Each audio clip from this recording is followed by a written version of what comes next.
Ooh, I love how we see Joker lost deep in thought, only to have that moment cut short when she walks in. Really nice touch. To Blackgate, we're gonna do a quick psychiatric evaluation.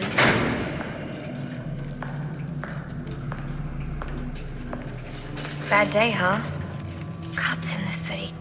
Always beating on the sick and defenseless. Really, chick? Look at him. Are you really going to defend this man? I mean, I get that it shows she already feels a bit of pity for him, but honestly, I think this is kind of a stretch. Tell me something, dear.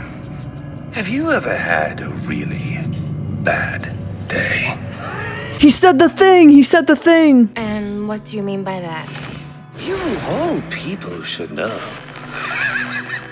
There's nothing so cruel as memory.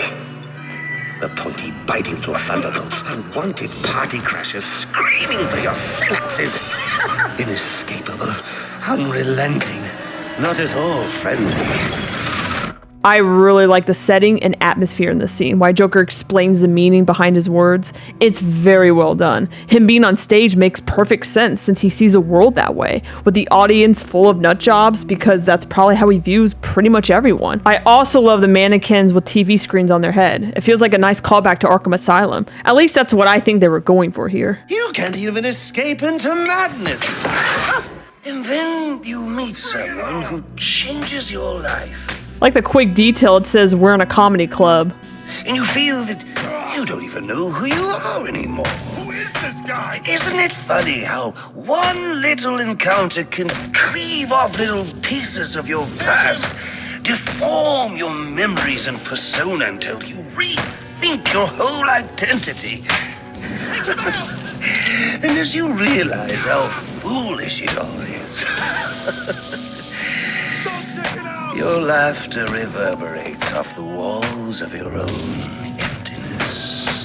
Okay, I'm gonna need more specifics. How about we try some word association? That sounds delightful. Acceptance. Oh, now that's a little trite, isn't it? Look, I'm only doing this to help you. Let's try this again. Acceptance.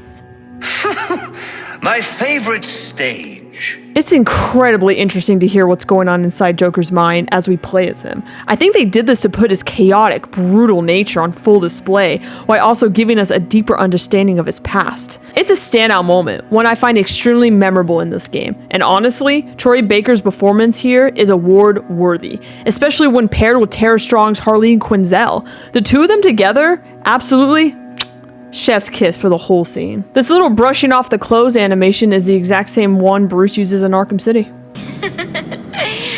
Okay, one more. And I need you to be serious for this one. That guy is extremely strong. He didn't even have to touch Joker to shove him. Fate. You want to know something funny? I used to think of fate as evil. Predetermined, not by some higher power, no, but by the rules of human nature. But tonight, it's all changed. What's changed? Have you ever had the feeling that your entire life has been building towards this one moment? Is that how you feel? Well, now, yes.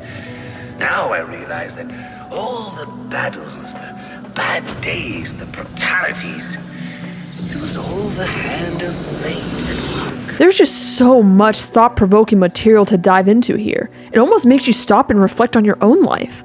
Like maybe we're all just building towards one single defining moment we can't even see coming. That's very much how Joker seems to feel in this scene. Like everything he's done has been leading up to him meeting Batman. Personally though, I've always believed it's about the journey and not the destination. The little choices, the experience, the people we meet along the way. That's what shapes us, not just one final moment. So now you see fate differently? Absolutely.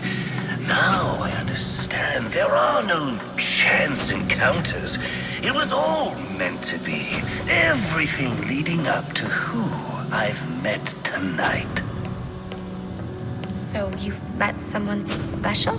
Yes. And you might say it's changed everything. The writing here is fantastic. It's such a clever twist because Joker and Harley are having two completely different conversations. Harley thinks he's opening up about her, when in reality, he's clearly talking about Batman. The double meaning adds so much depth to the scene. Absolutely. I mean, do you realize what a vile world we live in? How lonely it is to wade through all that wretched filth on your own? It is kind of lonely, isn't it? Well, if you subscribe to my channel, you'll find we build a great community of fans and fellow nerds to talk with, so you'll never feel like you're geeking out alone. I'm also aiming to grow our Bat family to 10,000 strong by the end of the year, and I'd love for you to be a part of it. Of course, you understand. Even in a crowd of other screwballs, you're so alone that you can kick, claw, yell, scream at the top of your lungs. Who cares? It's like you don't even exist. I feel like I'm trapped on this path leading nowhere, into just emptiness. But Now you feel like you've got someone by your side to share the journey with you. Yes.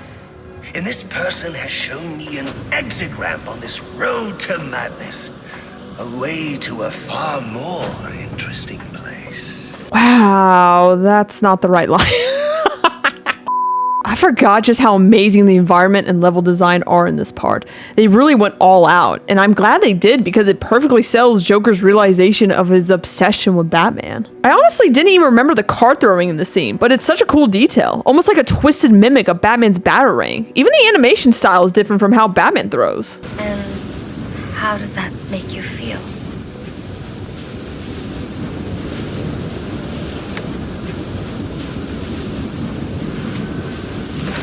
I feel adrift, floating, like someone's pulled the stopper on my reality, and I'm sucked down the drain into something new.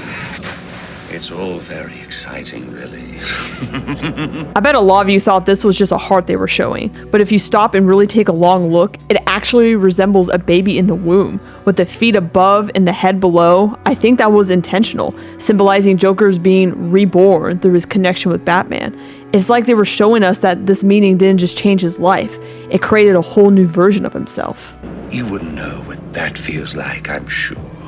I might. Can you tell me more about how this person makes you feel? It's like meeting someone I can actually relate to. Which, believe me, dear, I've never felt before. You understand. You're someone who's not afraid to let go and fall. Free falling.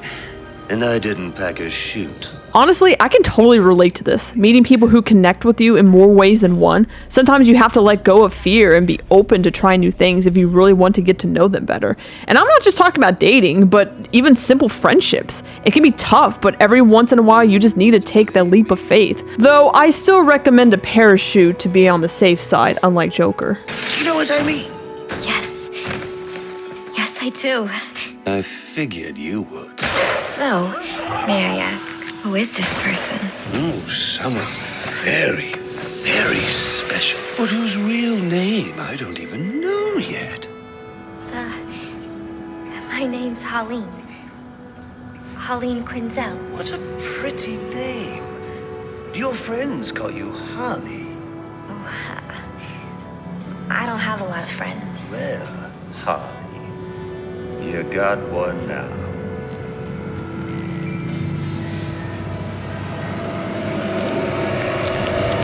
I know a lot of people argue that Joker is manipulating her in this scene, and maybe there's a little bit of that going on, but the audience clearly sees that he's actually talking about himself and his relationship with Batman. Harley just assumes he's talking about her. Combine that with her own tremendous loneliness, and despite being a professional, she shouldn't be giving into this behavior like this, especially when it's coming from someone so clearly unhinged. Still, I get it. Plenty of people fall for sweet words and compliments like these. At the end of the day, it's open to interpretation.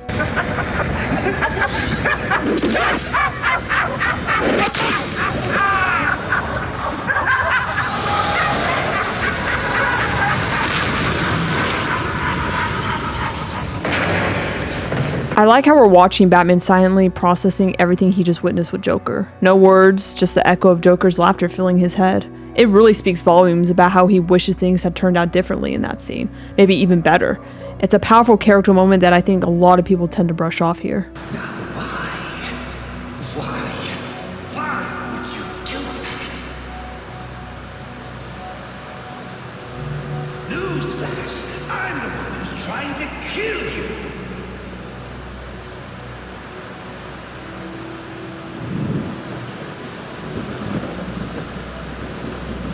There's no need for this.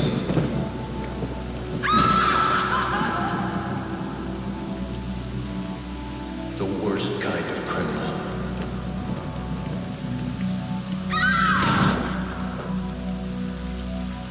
Wait. Why do you do what you do? Master Bruce? I adore the scene. Sure, it might feel repetitive to keep revisiting the night Bruce's parents were killed, but we have to remember, at this point in time, Bruce still hasn't fully come to terms with their death. Joker's words and actions pull him right back into that trauma, since Joker killed 2 people practically in front of him, echoing that same night. On top of that, Barbara and Jim Gordon's voices fill his head with doubts and concerns about why he keeps doing this. But then Alfred's words break through. They ground him. Just like I mentioned in the beginning, Alfred is always there to steady Bruce, even if he doesn't realize it yet. Also, a funny little glitch here. Young Bruce's shoes are actually stuck into the ground, and then right after the gunshot, they magically pop back up to normal. It might be a bit anticlimactic, but I hoped you might finally be ready to celebrate Christmas Eve, now that the Joker's behind bars. Bane is still out there. I've got to locate the signal from the tracker I placed on him. Even you must eat, sir. If you hadn't called the police, he'd already be in custody. Dispatch, this is Delta 47. You know, I made a promise of my own to your parents. No sign of any casualties. Not now, Alfred. The story. Ooh, did you catch that? Bruce quickly drops his facade for just a second, showing a bit of vulnerability and worry, like he genuinely wanted to know what it was. But of course, he shuts it down right after, and slips right back into being the big, broody Batman we all know. Some kind of hopped up freak.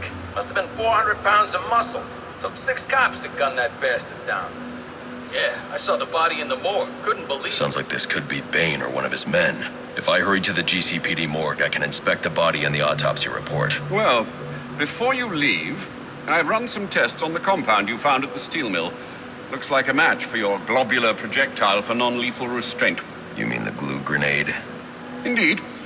The resin has finished curing. It's at your workbench. Is it just me, or are they awkwardly standing way too close to each other? Also, even though Alfred is clearly concerned and frustrated with Bruce, he still makes it a point to help him, like a real parent would. Of course, I'd recommend testing it here in the lab before you go, but I'm sure you won't listen to me. You never do. You tell him, Alfred. Also, the dinner magically disappears. So I take it you won't be testing it, then? It's called field testing, Alfred. I can't get enough of Alfred's sassiness. It's superb. Master Bruce, stop!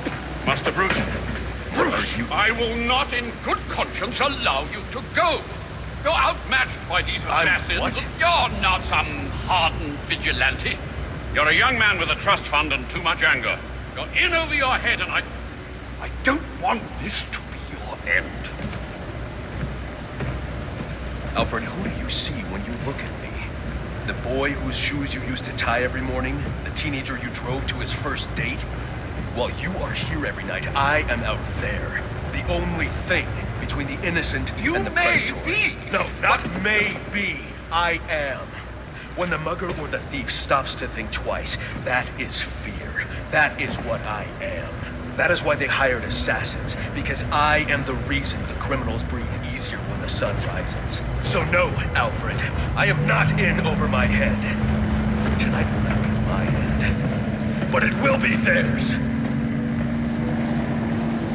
Finally, we reach the scene that has often hailed as the fan favorite of the game, and from what I've heard, maybe even in the entire franchise. And honestly, I don't think I even need to explain why. For me personally, this is one of the most character-defining moments in any Batman story, maybe even across all media. It also cements why I consider this game to have the best storyline in the whole franchise. This is the moment where Bruce openly explains to Alfred the very reason he became Batman. This scene also cements Alfred as the best dad in all of the comics. He's frustrated with Bruce, yes, but that frustration comes from love. He cares for him the way any parent would. Alfred isn't afraid to show that, even when it puts him in odds with Bruce. What makes this hit even harder is when Bruce questions why Alfred sees him this way. And it's because, to a parent, you'll always be the kid they raise. No matter how old you get, they're always worried.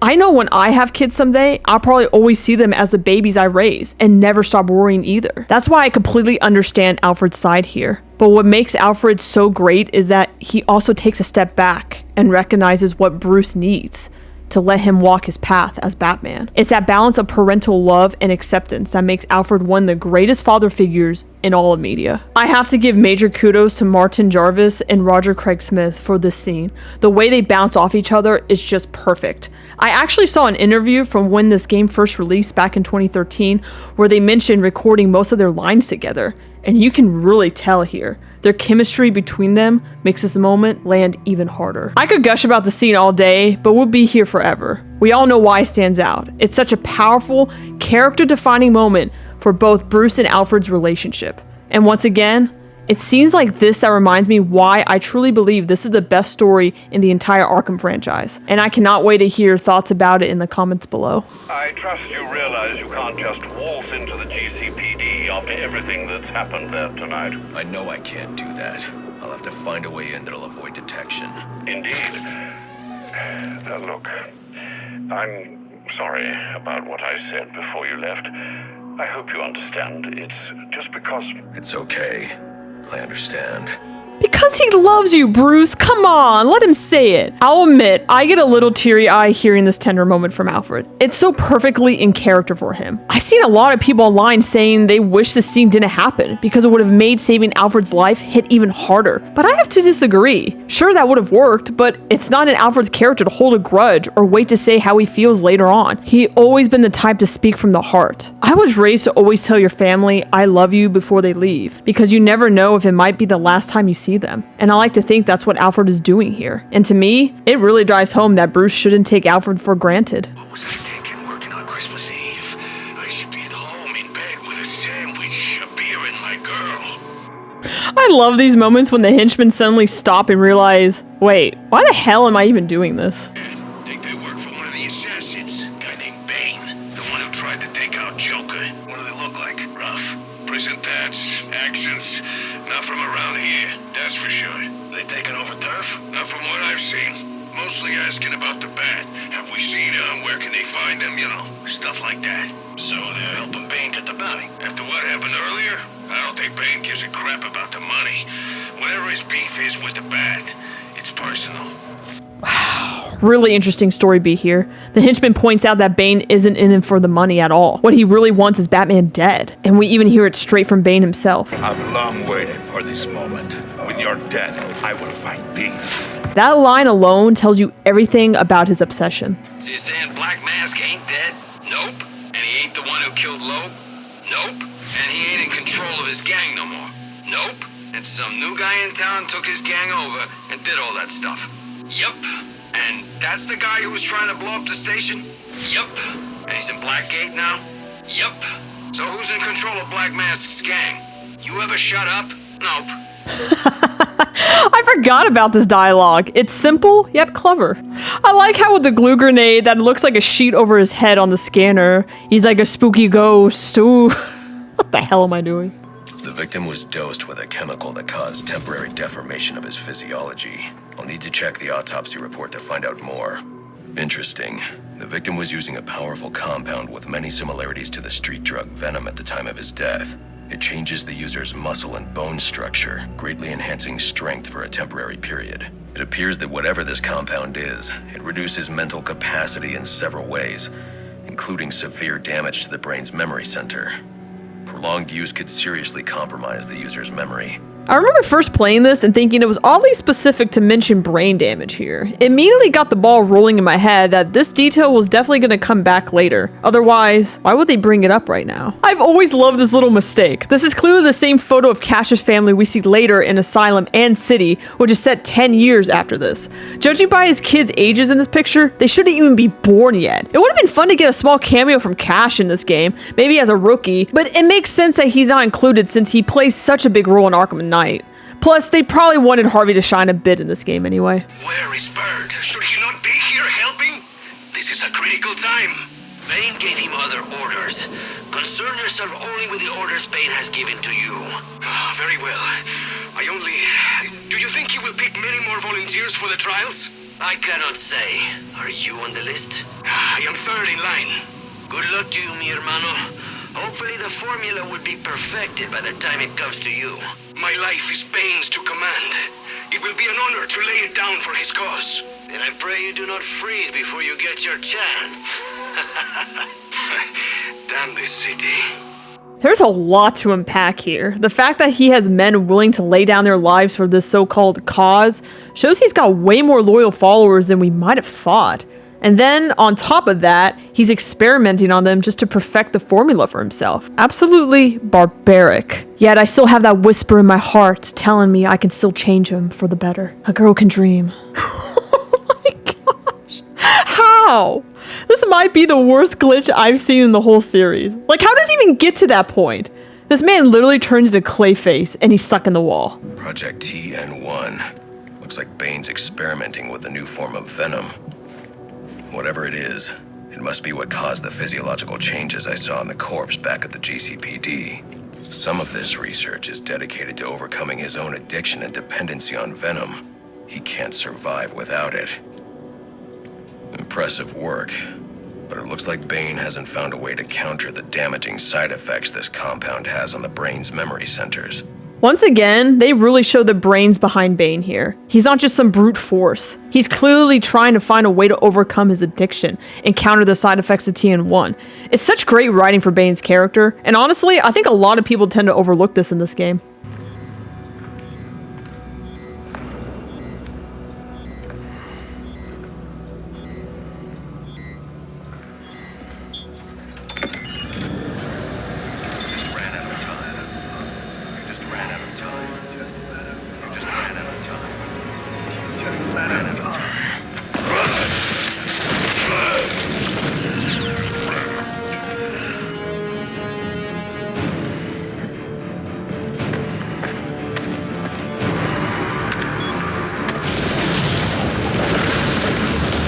Such an amazing scene. I love it because there's zero dialogue, yet we can still read exactly what Bruce is thinking. First he's confused, then a bit surprised, and then shocked, and angry, and finally a bit worried and scared. Like, oh no, he knows. The animation and motion capture here do such a great job selling on all these emotions without a single word.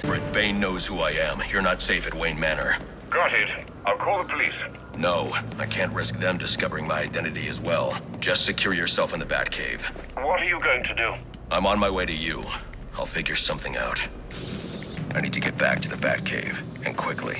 The concern in that last line says it all. You can almost feel the millions of thoughts racing through his head in that moment. Listening to Roger's amazing deliveries here make me wonder, are we even hearing the same guy when people say he wasn't a good Batman in this game? Like, come on, he nailed the grit and the heart. Repeat, suspect is airborne in a jetpack, armed with a flamethrower. Multiple hostages on the Pioneers Bridge. Firefly. He must not know Joker's behind bars, and he's putting those people in danger to get to me. Delta 6-5 to dispatch. Who's the OIC at Pioneers? Captain James Gordon is the officer in charge. Well, we all knew this was coming. Firefly was still out there cooking something real nice for Batman. And if the cops try anything stupid, kill a few hostages. Sure thing. And, how long before we set the timers on the bombs? Not until the bat shows. We'll wait all night if we have to. There's $50 million riding on this. It just dawned on me. This is actually the first time we hear Firefly's voice, even though we already seen glimpses of him in the game. And in just 2 lines, they captured his character perfectly. I'll dive more into him once we actually get to his fight. Alfred, Firefly has hostages on the Pioneers Bridge. I need to deal with him before coming back. Can't you just let the police handle Mr. Linz? Especially in light of what we've just learned. I can't abandon those hostages. They're in jeopardy because of me. Because of the bounty Joker placed on my head. They'll be safe in the Batcave. I honestly feel for Alfred here. He's all alone, and now he's genuinely shaken by the news he just received. His response feels perfectly human, and it really drives home his vulnerability in this moment. Kind of a neat detail that you can see Firefly's flames in the distance before the cutscene. Listen up. The Bat is here. It's just one of those stinking pigs. Set foot on this bridge. Set the timer. We'll blow them all to hell. I never knew he said woohoo there until I saw the subtitles. Too bad they cut it halfway. Gordon would never order a breach if he knew about Firefly's bombs. I've got to stop him before he sends his men into a trap. Dispatch, this is Marine 4. Where's the tactical command post? We're supposed to report the Gordon. TCP is inside the center pillar at the base of the bridge. 10-4. I really like how Bruce gives Gordon a bit of hope with that line. It shows that Bruce is willing to offer some trust in order to earn Gordon's in return. Also, this music is totally giving me Asylum flashbacks with the quick violins that were happening when we had to subdue the snipers in the beginning. Just a nice callback if you ask me. He's a cop, Harvey. He'll do his job. There's a hint of remorse in that line, almost like Gordon knows Brandon is gunning for him, but he still hopes Brandon will choose to do the right thing. It's a really interesting character moment tucked into what could have just been a throwaway line. Don't send in your men. Firefly has the bridge rigged with explosives. Show yourself! Brandon and Gordon, we're in place. You have a go. No! Call them back. If Firefly blows the bridge, there's no telling how many will die. You're the reason those people are in danger. He's doing this for the bounty on your head. Give yourself up! I'm going to bring in Firefly myself. Don't send anyone else in until I tell you it's safe. You'll stay the hell out of this! You hear me? The popping animation is really noticeable in this scene. It almost feels like it was added in the last minute. The way it's shot too just comes off really awkward, at least in my opinion. It's nice of Batman to at least warn Gordon, but of course, the second Gordon refuses to give him an inch, Batman's walls go right back up. Brandon, report! Captain Gordon, I told you. The only person I want set foot on this bridge is the Batman. Test me again. Brandon, is it? Damn it. Anyone have eyes on Brandon? 102 command. That's a negative. All units, maintain your positions. No one else goes in without my order. Ooh, a throwaway detail that I found with my misclick. When Batman slides away, you can barely hear the radio anymore. Also, another cool detail, you can watch Gordon run off screen.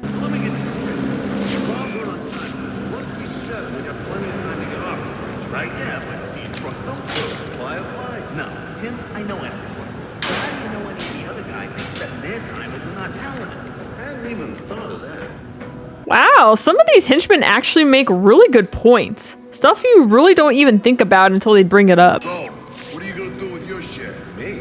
I'm gonna buy a boat. Look at this guy. A boat? Moron, what do you know about boats? You can all quit your daydreaming. My boy over in Black Mask's crew set the bounties off. What? Said the guy who put up the bounties behind bars. Black Mask? Nah, some other guy. Man, you're crazy. Everyone knows Black Mask put up the bounty. Sounds like your boy don't even know who put up the bounty in the first place. Believe whatever you want. I got my sources. I seriously can't get enough of these guys. They're so entertaining in this game. Also, you ever think that line, "Buy me a boat," might actually inspire that Chris Jansen song? Just got me wondering. One thing I noticed is how certain areas have gargoyles shaped to match the setting. Like near the bay, they're shaped like shrimp. At the bank, they're wolves. And even at the hotel, they almost look like a hybrid between griffins and hyenas. It's a really cool bit of design detail in this game. How many bombs are on this bridge? Four! One here, one directly above us, in the bridge sublevel, and one more on each end of the bridge. Those are the big ones. That's all of them, I promise. then I promise you a good... Jeez, this guy's really choking up of how terrified he is of Batman. The voice acting of the Origins goons is honestly fantastic. They really sell how afraid of Batman they are. Gosh, I hate the timers on the passcode. I'm so happy they brought those back in this game. At least they're stupid easy though. Just thinking of anything fire related, you can hack whatever Firefly sets up. You just gonna stand there? Untie me! You've been after the bounty on my head all night. Just like Roman, if you wait around too long, Brandon starts calling you some not so nice names. Untie me, you self-righteous son of a bitch! Come on, untie me, you freak! It's never Sionis. The Joker put up the bounty, and now he's behind bars. I heard, but I still got a score to settle with you. I'm giving you the rest of the night off. You took an oath to uphold the law. When I see you again, I expect you to be following that oath to the letter. Yes, sir. I'm sorry. Man, it feels so good landing a hit on Brandon, and I love how the other officer is just like, yeah, I'm good, because he clearly knows better than to double cross him. Why does he say it like that? I swear, I'm putting a coin in a thirst jar before something explodes inside him from how excited he sounded. You gotta let us out of here! I ain't gotta do a damn thing, lady. What's the matter? You don't want to get blown up? We're animals. I ain't the one in a cage, lady. Me? I'm like the zookeeper. And y'all are a bunch of baboons. Let us out! A bunch of angry, annoying baboons. I guess Batman's cape feels the same way. Definitely not a fan of being trapped in a cage. Central bomb to Firefly, come in. What do you want? Someone's lowered the fire door on the north side. We could get trapped. That's probably because... Now leave me alone. We all know why he wants to be left alone. Gordon, open the fire door in the train depot so I can disarm Firefly's bomb at the north end of the bridge. Get off this frequency, now! Listen, I'm on my way to disarm the bomb at the south end. Have this door open by the time I get back. You let me do my job, and stay the hell out of my way! I love how Batman keeps reaching out to Gordon for help, even when it feels pointless. It shows that he's at least trying, and sometimes that really matters. Actions speak louder than words. Alfred, there's a fire door blocking my progress. I need codes to get past it. The police should have access to those codes. Perhaps Captain Gordon... Gordon won't cooperate. I'm heading to get the other bomb. Get those codes to me by the time I'm done. Right. I'll do my best. I love that line from Alfred. It sounds like he just got smacked by Bruce with a dose of pure motivation to do his job. Is everyone okay in there? Yes, thanks to you. You can escape down through the central pillar. Soon as I clear the room, head out. You're the Batman. You'll find the police at the base of the central column. Screw the police. You saved us. You're a hero. Just get yourself and the others to safety as soon as I'm gone. I love how genuinely grateful these people seem to be. It's something we don't see often in the series. Sure, it happens a couple of times here and there, but it's nice to see such a genuine moment of appreciation, especially since this is the first time people are really seeing Batman.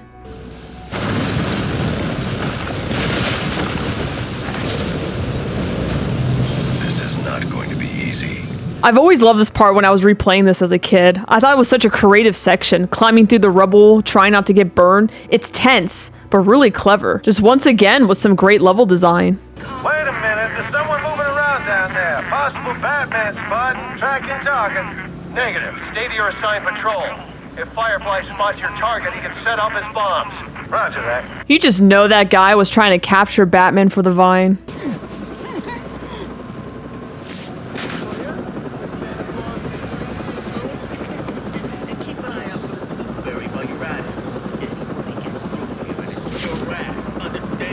Okay, I got it. The dialogue here gets cut off too early, but the subtitles reveal the line, "The Bat, he flies, you know." I love how they describe his gliding as actual flying. It just cracks me up. You heard about the Falcones? What about him? Yeah, word on the street is the Penguins pushing him out of the gun train. Penguin, huh? I always thought that guy was a chump. Who's the Penguin? See, that's exactly my point. No one's even heard of this guy. And he's messing with the Falcones? Oh, he's going places, man. Heard he's looking for some muscle, too. I might sign up. Count me in. Anyone who can push old man Falcone around is my kind of guy. Yeah, sure. I'll let you know. Ooh, I really like this little story beat we get at Penguin. Most people probably already forgot he was even in the game since we already beat him up in the first half. It's good lore for the series since he does become a staple. Honestly, that conversation kind of wraps up his whole TV show in a nutshell too. So, shouldn't we be, guarding the bomb? What's your problem? I got $50 on this fight. You serious? On who? Larry. Who else? Larry, I'll take a piece of that action. You're on. What kind of match are we talking about here, gentlemen? Yeah, probably one for the thirst jar to be safe. Kind of random to have a fighting ring down here, but hey, I guess it's one way to pass the time. Still, how long have these guys been down here to set up this whole match and scoreboard? I see you, Firefly, sneaking your logo in there. I guess marketing is pretty important, even in a time like this. Low-key, that's actually a pretty cool detail they added. Sir, I have those fire door codes you asked for. Okay, I'll call you when I'm at the door. I also thought I'd let you know the hostages you released have escaped. They're telling tales of a hero who saved their lives. I'm not looking for praise, Alfred. I figured you'd say that. Would it kill you to lighten up a bit, sir? Well, excuse me, Batman. I don't know why I became so sexy. It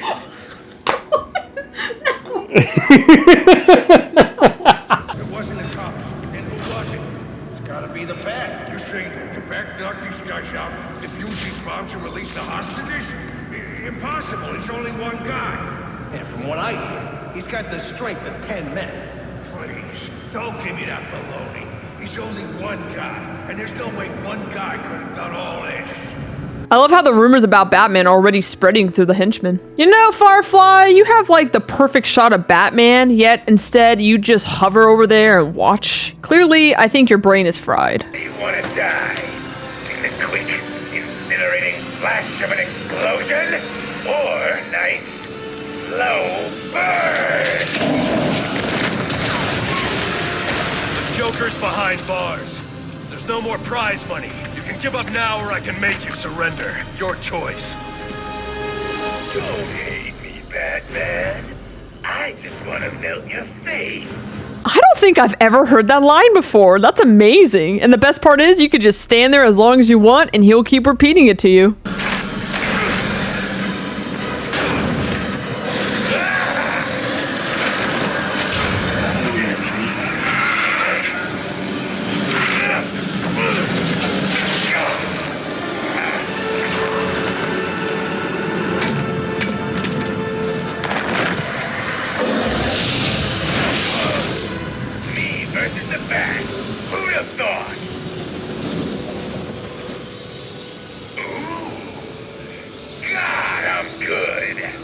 All right, Firefly's time in the spotlight. Honestly, he was quite a surprise to me. I forgot how entertaining and chaotic his boss fight is. I can't even decide if I prefer his over Copperhead since their styles are so different. Copperhead is very hands-on while Firefly is all about distance and throwing objects. I will admit this fight does get a pretty easy and a bit repetitive once you realize you can just keep spamming the glue grenade, but what makes up for it is how entertaining Firefly is as a character. Personally, I didn't know much about Firefly before this, outside of that episode from the new Batman Adventures and a few comics. But I think he's a really fun addition to the Arkham series, and a big part of that comes from Crispin Freeman's performance. He absolutely nails it in this game. His take on Firefly is over the top, goofy, but still serious when the moment calls for. You can tell that he had a lot of fun with this role, and it makes Firefly stand out as a memorable part of the lineup. Plus, come on, his name Crispin. That's a match made in heaven for a fire-themed villain. I love that line. He sounds so disgusted. That totally sounds like he dropped the F-bomb, right? I might use that as a placeholder anytime I need to say that word.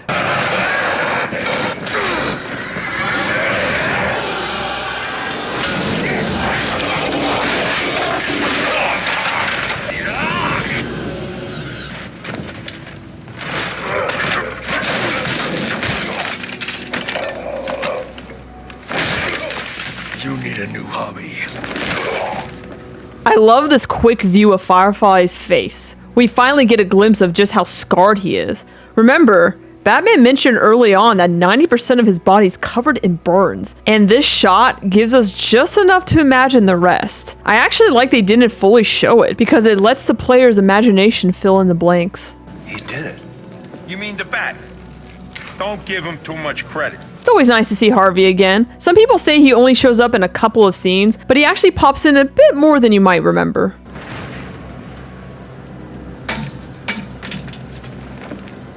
You didn't listen. I'm not big on taking orders from wanted men. I'm not big on taking orders from cops. I should have gotten to that last bomb. Yeah. And I should have given you access to that security door. But between the two of us, we covered it pretty well. I really love this brief conversation between Gordon and Batman. It's a moment when they start to tear down their walls and realize they can actually be allies. It's great character building for both of them in their origin stories because they finally see that neither one of them is corrupt like so many others around them. I also love the small detail of Batman handing Gordon the detonator that was going to set off the bombs, something Gordon probably needs for evidence. It's a nice little throwaway touch. And then there's that quick cheeky smile Gordon gives here. It totally reminds me of the one at the end of Arkham Asylum. Some things never change. Alfred, I am in your house. Bruce, Wayne, come home. Say your goodbyes. Once you've had time to turn grief to anger, then you'll be ready to face me. I have left enough life in him for some final words. If you hurry. Alfred! Ooh, I hate to leave it here, but we'll save Alfred and wrap up Arkham Origins next time in the final part. What's your favorite boss fight in Arkham Origins? Let me know down in the comments. And if you enjoyed this video, don't forget to hit that like button. And if you want to stay even more involved with the community, I post regularly on the community tab about news on Batman media, fun polls, behind the scenes, and so much more. So make sure you click that ding, ding, ding, dong on the bell notification so you don't miss out. Also, why not subscribe and join our Bat family? Us nerds need to stick together. Thank you so much for watching, and I'll see you soon. Stay tuned.